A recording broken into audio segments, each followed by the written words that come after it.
Saludos cordiales, apreciados amigos. Bienvenidos a una nueva serie de estudios cuyo objetivo es conocer el proceso en que una persona adquiere el comportamiento de rebaño.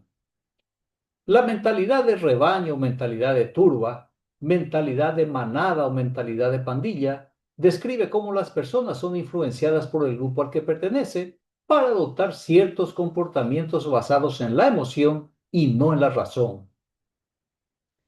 La conducta gregaria se caracteriza por la tendencia de seguir las acciones o decisiones de un grupo mayor o superior, sin efectuar un análisis independiente de la situación.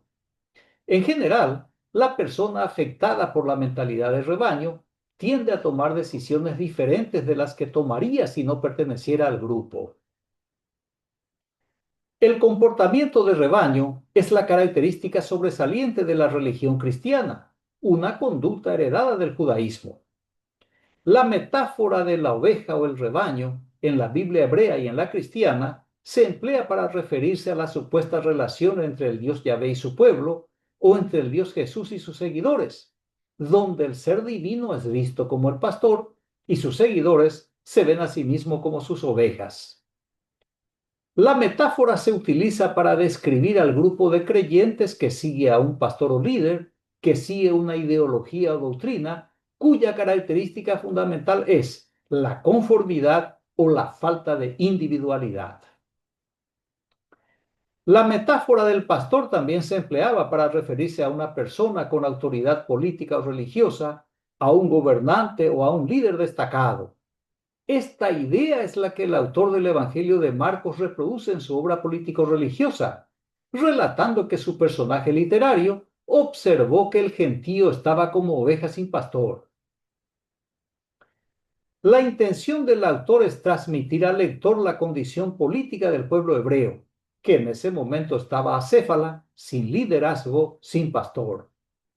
Sin embargo, lo que hace Marcos es tomar textos de la Biblia hebrea para darle vida al Galileo y elaborar su evangelio en base a historias antiguas de la nación hebrea. Marcos tomó el texto del libro de los reyes de Israel, porque el antiguo relato le resultaba útil para crear una escena favorable a su narrativa, con el fin de presentar al Galileo como un líder nato, capaz de aglutinar a un pueblo confuso y a la deriva, aparentemente a causa de sus pecados, pero que en realidad fue a causa de su rebeldía ante la presión romana. Así que Marcos presenta a Jesús como un pastor capaz de unir a toda la nación en torno a un proyecto libertario que conduciría a la tan anhelada y muy esperada era mesiánica. A pesar del fracaso, el título de pastor le fue concedido al Galileo por sus seguidores. Aunque Jesús nunca ocupó ningún cargo político ni religioso, tampoco se destacó como gobernante, sino que irónicamente fue ajusticiado por los romanos con la pena capital y, curiosamente, transformado en uno de los tres dioses del cristianismo. Muy bien, la religión imperial romana, creada para que fuera católica o universal, adoptó la visión de Jesús y pasó a ver al mundo como oveja sin pastor. Este concepto heredó las iglesias hijas, las protestantes y las evangélicas, donde el objetivo principal es proclamar al mundo a Jesús el Galileo como el gran pastor y proporcionar para sus ovejas un corral o redil, un aprisco o establo, es decir, una congregación. Así que en esta serie de estudios vamos a observar cómo se efectúa la cacería de ovejas libres o salvajes y cómo son domesticadas completa y efectivamente, a tal punto de que la gente se torna altamente influenciable o fácil de manipular. Con este horizonte en mente, veamos dónde y cómo se lleva a cabo este proyecto político-religioso, porque en la visión del cristianismo, antes de que la persona sea transformada en oveja, es considerada y tratada como un pescado. Por tanto, el título de esta primera exposición es Los peces y las peceras, y el texto eje alrededor del cual gira el estudio es Mateo capítulo 4, versículos 19 y 20. Voy a leer en la versión de la Biblia Jerusalén Latinoamericana, edición 2007. Y les dice Jesús, vengan conmigo y los haré pescadores de hombres. Y ellos al instante, dejando las redes, lo siguieron. Pescar hombres es una metáfora empleada por el cristianismo para reclutar nuevos seguidores de la organización religiosa. En la pesca, el pescador utiliza una amplia gama de carnadas con el fin de engañar al pescado y sacarlo de su hábitat natural. Esta misma técnica engañosa emplea el cristianismo para atrapar a las personas y tenerlas cautivas con el fin de servir a la causa de la institución religiosa. Note que el pescador no salva la vida del pez, sino que emplea el pez para su propio beneficio, ya sea para comer o vender.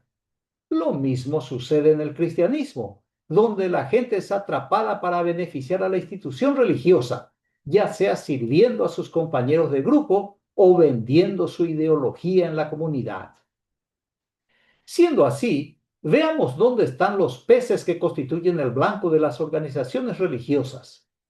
En este sentido, existen variedades de peces y peceras, es decir, diversas clases de personas que actúan en varios segmentos de la sociedad. Una de las estrategias más utilizadas por la Iglesia es pescar en base a la faja etaria, y es la que examinaremos ahora. En primer lugar, los menores de edad, es decir, los niños. El texto bíblico que impulsa la evangelización del niño es la frase proverbial que ordena instruir al niño en el camino que debe seguir.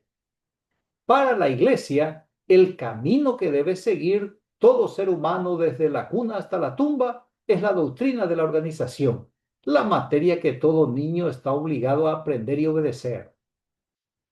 La misión obligatoria de cristianizar a los menores de edad es reforzada por las palabras atribuidas al Galileo ejecutado, quien asegura que el reino de los cielos pertenece a los niños y que por esa razón el Dios Padre reveló a los niños los misterios del reino. La pesca o evangelización se concentra mayormente en esta faja etaria porque ofrece grandes ventajas y son las siguientes. Primero, el niño está abierto para creer y aceptar casi cualquier cosa. Esta condición permite al evangelista adoctrinar al niño con total libertad y confianza, hablándole del amigo imaginario llamado Jesús el Galileo.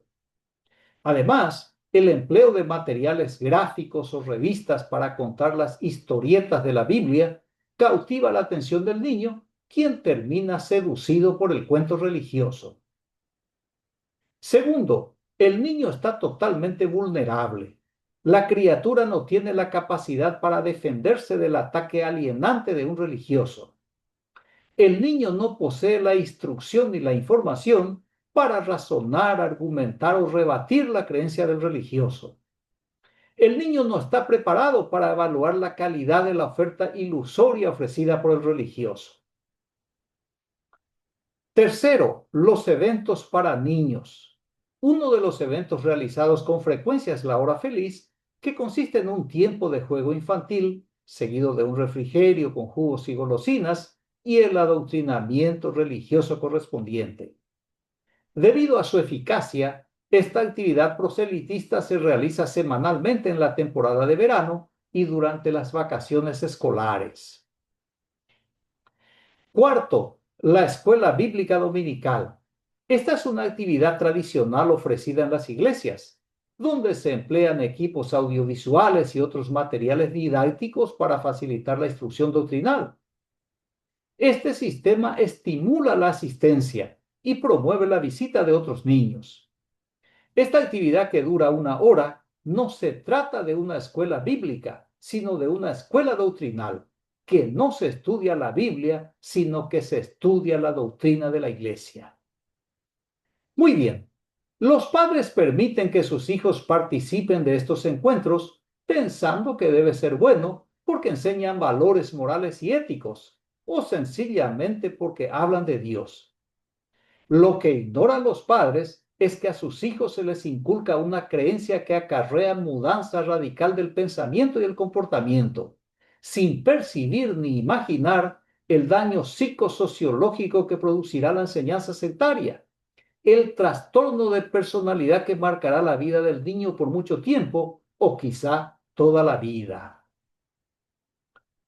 Considerando estas graves consecuencias, la evangelización del niño debiera constituir un delito, un crimen tipificado como abuso infantil causado por ideología religiosa. Las leyes deben proteger a los niños del acoso religioso, con el fin de garantizar la salud mental y el desarrollo integral del individuo, porque la doctrina funciona como un chip electrónico o circuito integrado, instalado en la mente de los niños para facilitar el control de su pensamiento y de su conducta. En segundo lugar, los adolescentes y los jóvenes. Los argumentos esgrimidos por las iglesias para pescar a los adolescentes y jóvenes son extraídos mayormente de los textos que están en pantalla. Los elementos que interactúan para pescar al joven y mantenerlo sumergido en la pecera religiosa son tres: el miedo, la sumisión y la recompensa. El miedo a la entidad mitológica hebrea llamada Yahvé, la sumisión a los líderes de la institución y la recompensa por obedecer las directrices de la organización religiosa. Veamos en primer lugar la promesa de conocimiento. El conocimiento es el camino a la sabiduría y el atajo para obtener la sabiduría es tenerle miedo al ser mitológico Yahvé, porque es un Dios vengativo que castiga y maldice hasta la cuarta generación, un Dios tan irascible como imprevisible. Pero la supuesta sabiduría consiste solamente en conocer la doctrina religiosa acompañada de una conducta prudente o sensata. Sin embargo, el conocimiento doctrinal y el comportamiento religioso no son necesarios para la vida de los jóvenes. Lo que ellos necesitan es una sólida preparación académica, una formación profesional, a fin de que sean ciudadanos capaces, responsables, hombres libres en pensamientos y actos.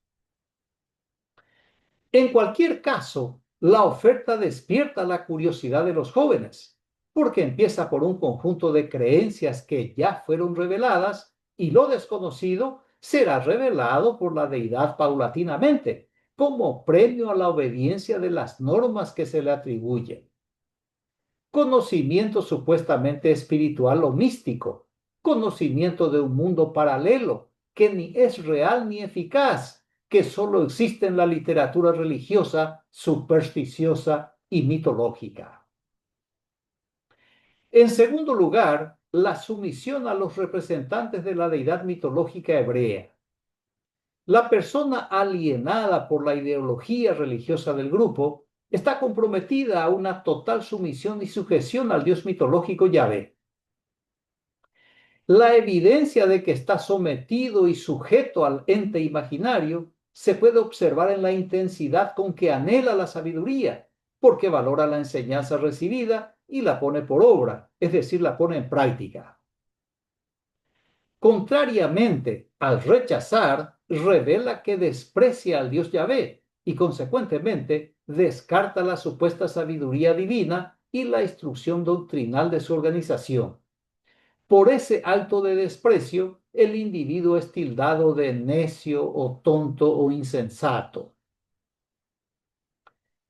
La clave es hacerle creer al joven que Yahvé posee el ojo del dios egipcio Horus, el ojo que todo lo ve, de modo que esa imagen controle constantemente su pensamiento y su conducta. Así que estando fuera del recinto religioso, no necesita que un supervisor le vigile, porque ya tiene instalado en la mente el circuito integrado o chip electrónico de la doctrina. Pero dentro del templo debe someterse al liderazgo de los representantes del Dios Yahvé, los dirigentes o pastores que le instruyen y corrigen, que le observan y evalúan constantemente. En tercer lugar, la sumisión a los representantes de la deidad mitológica cristiana. Esto es como una puerta con tres llaves de seguridad, porque el joven debe someterse al Dios de la mitología hebrea, al Dios de la mitología cristiana y a sus representantes en la tierra, los líderes de la congregación religiosa. En la primera epístola atribuida a Pedro, el autor obliga a los jóvenes a que sean sumisos a los ancianos, porque según la doctrina, los ancianos son considerados los auténticos voceros de los tres dioses del cristianismo. Por tanto, si los jóvenes, no se sujetan a la dirección de sus líderes, son amonestados y castigados y en muchos casos expulsados de la organización. En cuarto lugar, el servilismo disfrazado de la humildad. En la primera epístola atribuida a Pedro, el autor ordena a los jóvenes a revestirse de toda humildad en sus acciones y relaciones mutuas, porque según la doctrina, el Dios mitológico resiste a los soberbios y brinda su gracia a los humildes. Dicho de otro modo, Dios es duro con los soberbios y se derrite por los humildes. Pero la humildad en la Biblia no tiene nada que ver con el carácter o con la virtud, sino con la docilidad para ser utilizado o instrumentalizado. Que el iniciado en la fe aprenda a decir, heme aquí, Señor, o úsame, Señor, que crea que está obedeciendo a Dios, aunque en la práctica al único que obedece es a los líderes de la organización religiosa. Un ejemplo es Jesús el Galileo, quien afirmaba ser un hombre manso y humilde. Sin embargo, en el templo de Herodes actuó como un terrorista, al dispersar con un látigo a los vendedores, al tumbar sus estantes y desparramar sus mercancías, y al prohibir a la gente que entraran al mercado sagrado. Este Jesús dice que es humilde, pero actúa con un odio descontrolado, con una falta de respeto por el espacio sagrado y una completa falta de consideración con los trabajadores y sus materiales de ventas. Otro ejemplo es que el Galileo condenó a las ciudades de Corazín y Betsaida, porque hizo allí muchos milagros y aunque nadie se plegó a su proyecto libertario del yugo romano, aún así, nadie se plegó al proyecto libertario del yugo romano. Ante tamaña decepción y frustración, el humilde Jesús los mandó a todos al infierno, incluyendo a los niños, de quien decía que el reino de los cielos les pertenece.